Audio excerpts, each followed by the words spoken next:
the script already and tell a story that I told to the Bible study as well. Because one of the central thoughts around these texts, as you read from the commentaries and as you read from other sources, they want to highlight gratefulness. You see, we've just read how 10 were healed, 9 were cleansed, but one we believe was saved. I remember this when I was a boy, but I remember it as clear as day. I had a cousin, quite a bit older than me. He was a little bit different. And I had an Aunt Helen, didn't have very much money, but when it came to the key for Christmas was a big gathering, she made sure that everyone had a gift. Well, my cousin Ronnie, she gave him a pair of socks. He's sitting with his back to the fireplace. Fire was going. He opened it up, saw that there were socks, turned around, and threw them in the fire. Right there in front of everybody. And I'll never forget seeing that and having that representation of ungratefulness in my mind. You may remember where we left off last week in the Gospel of Luke. Jesus concludes that section in verse 10 as he states, "So you also, when you have done all that you were ordered to do, say, we are worthy slaves. We have done what we ought to have done." Well, these verses are not part of our lection today. They do imply a healing left incomplete, a transition left unabridged, work left undone, a salvation that is left incomplete. In fact, it leads into our verses today as we experience the healing of 10 lepers in the gospel, as Jesus has once again set his face towards Jerusalem. When we think of lepers, I think we automatically picture the images we've seen in movies like Papillon or Braveheart, maybe. If you've seen the imagery of leprosy, you are likely picturing the imagery of a dark room. A dark room almost musty like a cave. A person in bandages stained with the raw flesh that lies underneath. The nubby hands and feet whittled down with disease. Just the shocking imagery of it as we imagine it can almost turn our stomach. It alerts our response of avoidance with something or someone we need to fear. There seems to be an unwanted response we convey naturally as human beings, like danger, danger, danger. Stay away. Our response separates and isolates. It creates outcasts and avoidance. In fact, it must lead to judgment, tension, and sin. That time and place sets our context for today. Did you know that there are 2 different strains of leprosy? Did you know that leprosy is really not all that contagious? Leprosy is mostly contagious through the human cough or through droplets that come out of the nose as if they have a cold. Did you know that that disease often lays dormant for 3 to 5 years or maybe up to as long as 20 years before the symptoms surface enough that it can be diagnosed? Did you know that there are about 100 cases of leprosy diagnosed in the United States each year? Leprosy has usually been associated with poverty and a weakness of the immune system. Did you know that in most cases today, lepers can in fact be healed?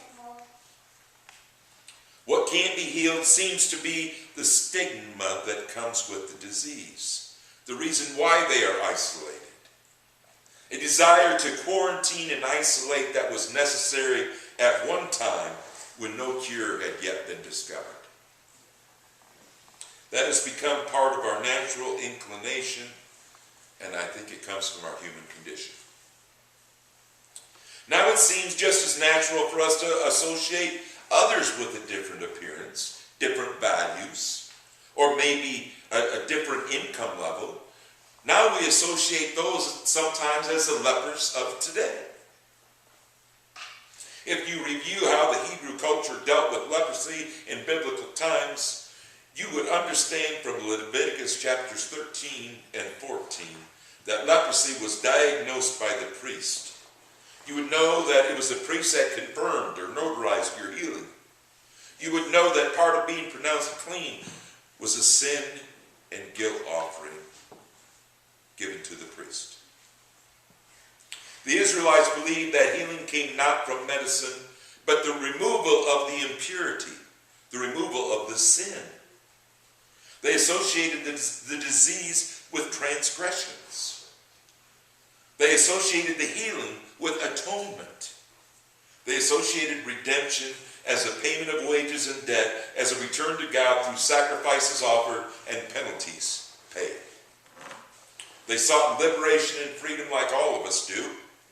But like us, we often fail to understand what freedom is and what to do with it.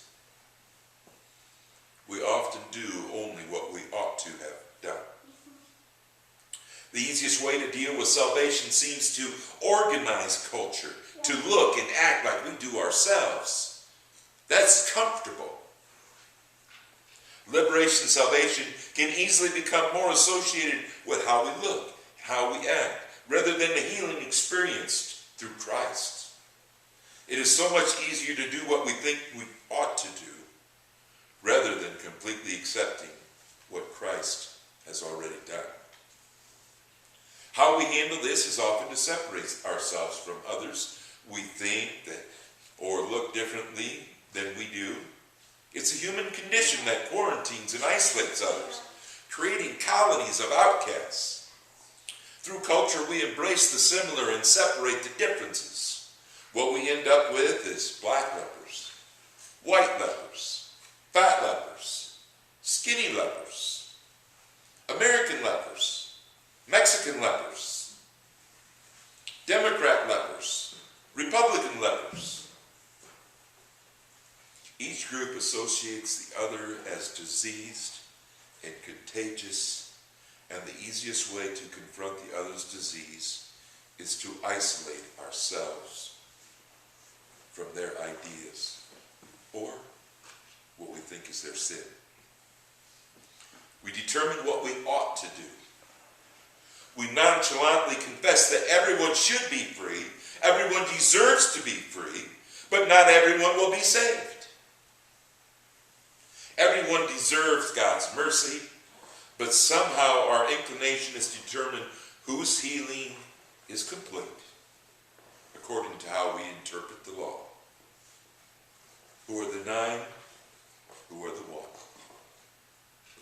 I think the human condition makes it difficult to understand God's mercy and grace. Some will be liberated, but fewer will be saved. In these verses today, Jesus has once again set his face towards Jerusalem, and he moves through a region between Galilee and Samaria. Somewhere in the distance, he is approached by 10 lepers. They cry out to Jesus, "Master, have mercy on us." Jesus tells them to go show themselves to the priest. I think our natural reaction when we read this text is to ask why it is only one that returns to Jesus to offer praise and thanksgiving. But I think it is more complicated than that. We assume the 9 are Jewish, so they would have known the law. They would have known what they were required to do. They knew that their liberation from the disease had to be confirmed by the priest. It's easy for us to think that the 9 were ungrateful. But I think that would be reading into the text. We question if the 9 that do not return experienced God's redemption and were set free from their sin. But the fact is, we don't know. We don't know the complete story of what happened with the 9 that left the story. What we do know is that one returned. One completely experienced God's mercy. The word mercy is associated with benevolence and forgiveness, and in Latin form is associated with the payment of wages or debt. Mercy is like clemency, the payment of a debt by another when one does not have the ability to pay themselves. Mercy from God is forgiveness when forgiveness is not deserved. We assume the other 9 can return to their normal lives. They can go back home. We assume they've renewed access to God because they now again can go to the temple. But the 9 that don't return still seem only partially healed. The 9 do what they ought to have done. What about the Samaritan leper who returns to God, grateful and offering praise and thanksgiving? In the text it states that 9 are cleansed, but 1 is made well. Made well is beyond the cleansing. There is a level of completeness that suggests the Samaritan leper is both healed and saved. The Samaritan couldn't go to the priest. Jesus sees all 10, but 1 seems to see Jesus for who he is. He displays his gratefulness, which seems to be beyond what the other 9 do. He displays something the other 9 don't, but he also represents someone that would still have been an outcast, whether cleansed or not, and would have had limited access to God because he wasn't a Jew. The Samaritan leper represents someone who needed God's complete mercy and represents the change Jesus' move towards Jerusalem truly represents. That is what Jesus refers to as the way for us. Jesus sets his face to pay a debt we cannot pay.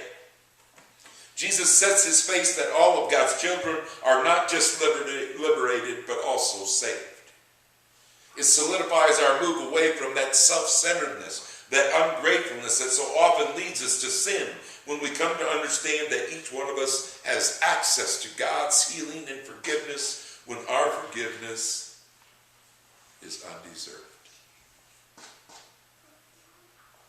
The love that lays down his life for us. We seek God's forgiveness and grace, but it is often difficult to understand that our return to God asks more than what we feel like we ought to have done. God's grace and mercy offered through the life and death of Jesus Christ is God's way of reclaiming us as a new creation and seeks a response. God's grace and mercy is available to us all. So the question is not just where are the other 9? The question is also, where are you? Where are you? Praise God for the victory won through Jesus Christ. Amen.